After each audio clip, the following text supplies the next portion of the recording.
जुल्मी सौतेली माँ। ममता अपनी सौतन शांति को बहन की तरह और सौतेले बेटे कौशल को अपने बेटे राकेश से भी ज्यादा मानती थी। एक दिन उसने लाल रंग की शर्ट राकेश के लिए और हरे रंग की शर्ट कौशल के लिए खरीदी। मुझे लाल रंग वाला शर्ट पसंद है।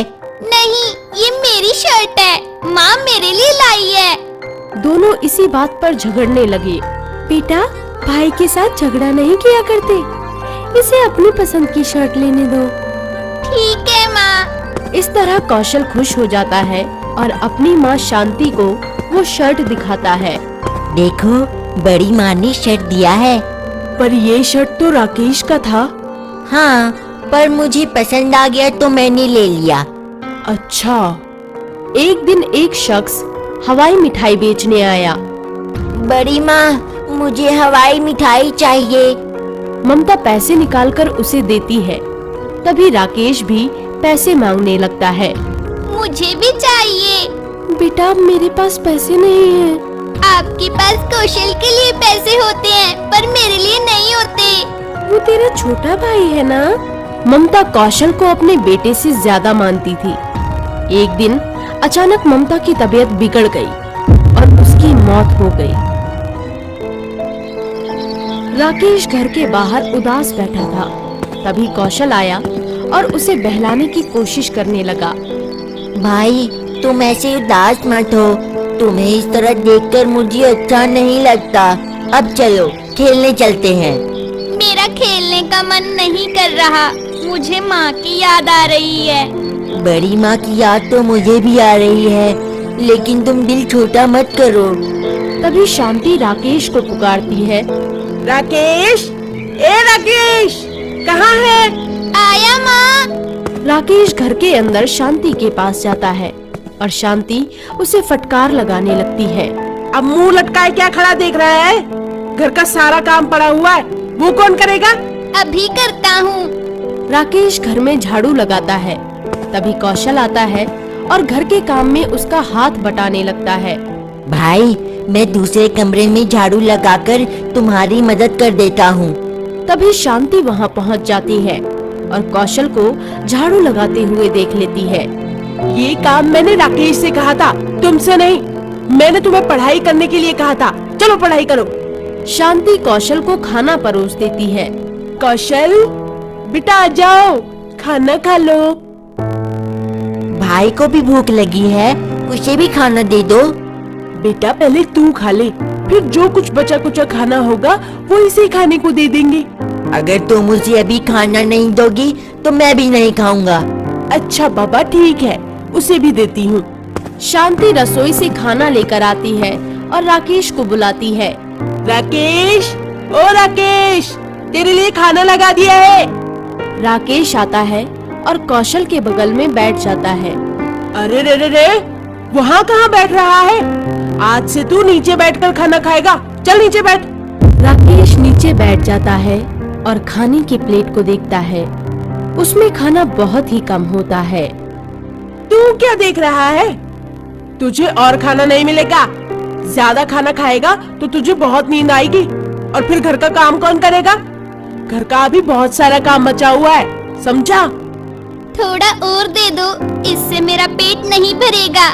मैं भूखे पेट काम नहीं कर सकता हूँ। ठीक है, खाना खाकर बर्तन साफ कर देना। इतने सारे बर्तन साफ करने में बहुत समय लगेगा, लेकिन माँ ने कहा है तो करना तो पड़ेगा। घर का काम करने वाली चंपा घर में आती है। तभी शांति उससे कहती है। अरे ओ चंपा, अंदर कहाँ जा रही है? मालकिन, मैं तो बर्तन साफ करने जा रही हूँ। नहीं, आज से तेरी छुट्टी। आज से तू काम नहीं करेगी। हैं? ऐसा क्या हो गया? मुझसे ऐसी कौन सी गलती हो गई मालकिन? अरे नहीं रे, राकेश घर में खाली बैठा रहता है तो सोचा क्यों ना उसी से सारा काम करवा लूं। क्या? हाँ, अब तुम्हारी कोई जरूरत नहीं है। इससे हमारा कुछ पैसा भी बच जाएगा। मालकिन, आपने मुझे काम से निकाल दिया, मुझे इस बात का कोई दुख नहीं है, लेकिन आप राकेश से काम करवाती हैं। ये अच्छा नहीं कर रही हैं आप बिल्कुल भी। अभी उसके पढ़ने लिखने की उम्र है। अरे पढ़ने लिखने के लिए कौशल है तो सही। देखो तो, अभी उसकी माँ को मरे हुए 1 महीना भी पूरा नहीं हुआ, लेकिन आप उसके साथ अभी से सौतेला व्यवहार कर रही हैं। चल चल, मुझे मत समझा अब। तेरा हिसाब मैं बाद में कर दूंगी, अभी तू जा सकती है। शांति सपने में देखती है कि राकेश बड़ा हो गया है और उसकी संपत्ति का बंटवारा करवा रहा है। अरे करम जले, तेरी माँ को खा लिया तूने, शर्म नहीं आती? चल निकल जा यहाँ से। आज के बाद इस घर में कदम नहीं रखना। अगर तू इस घर में आया ना तो मैं तेरी टांग तोड़ दूंगी। तभी घर में चंपा आती है और वो सब कुछ देख लेती है। मालकिन, ये आपने बिल्कुल भी अच्छा नहीं किया। राकेश के साथ इतना बुरा व्यवहार करोगे, मैंने तो ऐसे सोचा तक नहीं था। ऊपर वाला सब देख रहा है, सब कुछ। हाँ, अरे तू चुप कर, मुझे पता है मुझे क्या करना है और क्या नहीं। वहीं राकेश को बहुत दुख होता है और वो घर से चला जाता है। फिर वो सड़क के किनारे बैठ जाता है। तभी गांव के मास्टर जी आते हैं। क्या हुआ बेटा, तुम इतने उदास क्यों हो?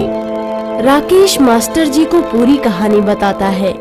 अच्छा, तुम चिंता मत करो, मेरे साथ मेरे घर चलो, वहाँ तुम मेरे साथ रह सकते हो।